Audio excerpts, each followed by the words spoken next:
Good morning friend, শুভ সকাল বন্ধুরা। তো এখন ঘড়ির কাঁটাতে বাজছে 7:45 মতো। তো চলো, আজকে আমি সকাল সকাল বাসি কাজকর্ম কিছুই শেয়ার করছি না, কয়েকদিন থেকে আমার ভিডিও কিছুই দিতে পারছি না।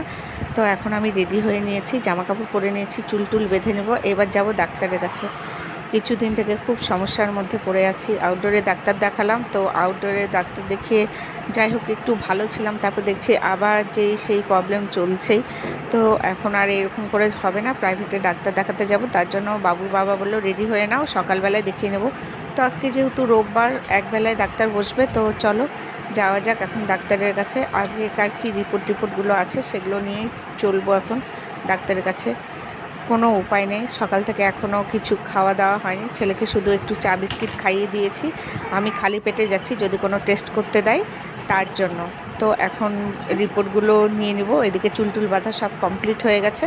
তো বাবানকে নিয়ে যেতে হবে, কেননা বাবানের ড্রয়িং আছে, ওকে মাসির বাড়িতে দিয়ে আমরা ডাক্তারের কাছে যাব। ডাক্তারের কাছে গেলে অনেকটাই দেরি হবে। তো ডাক্তারের কাছে নাম লেখানো হয়ে গেছে, তো বললো চলে আসেন, 8টার দিকে বসবে।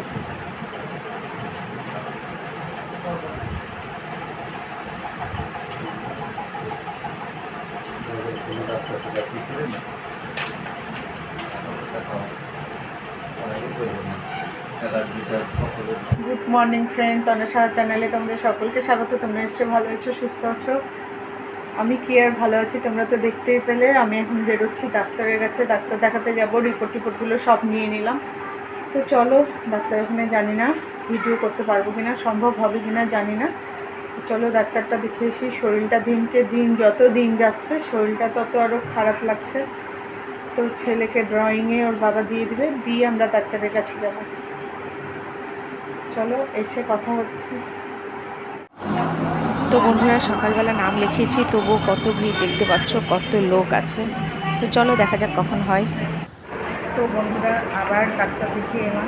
দেখো, আবার আমাকে রিপোর্ট করতে দিয়েছে, আলট্রাসাউন্ড করতে দিয়েছে।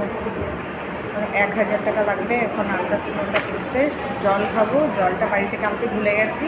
ওর বাবা জল আনতে গেল, জলটা নিয়ে আসুক, জলটা খেয়ে তারপর দেখি আলট্রাসাউন্ডে কী ধরা হয়েছে, কেন একই প্রবলেম বারবার হচ্ছে।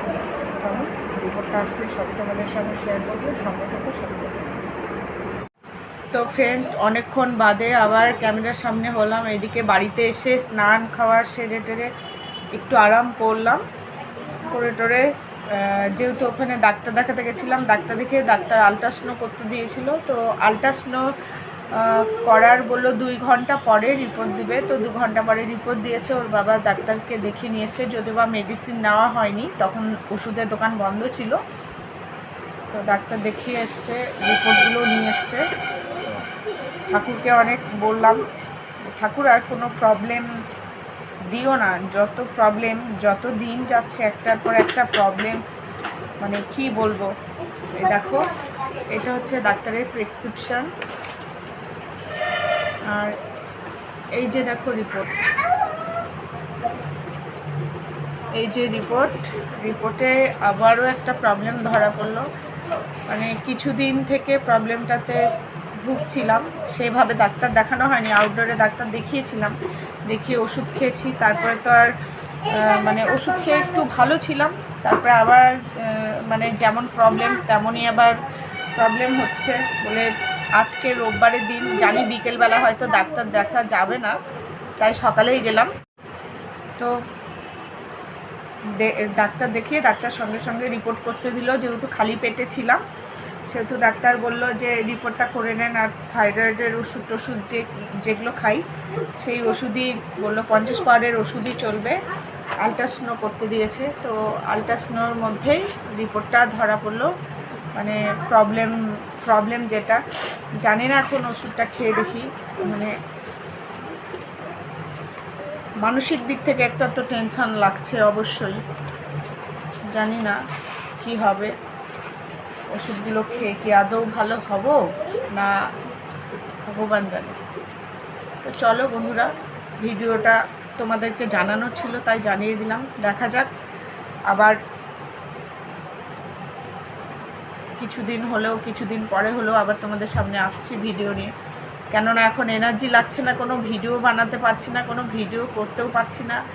তোমরা তো দেখতেই পাচ্ছ কীরকম ভিডিও দিচ্ছি। চলো আজকের মতো এই পর্যন্তই। যদি আমার ভিডিওটা ভালো লাগে তোমরা পাশে থেকো, সাথে থেকো, লাইক শেয়ার কমেন্ট করে আমার সঙ্গে থেকো।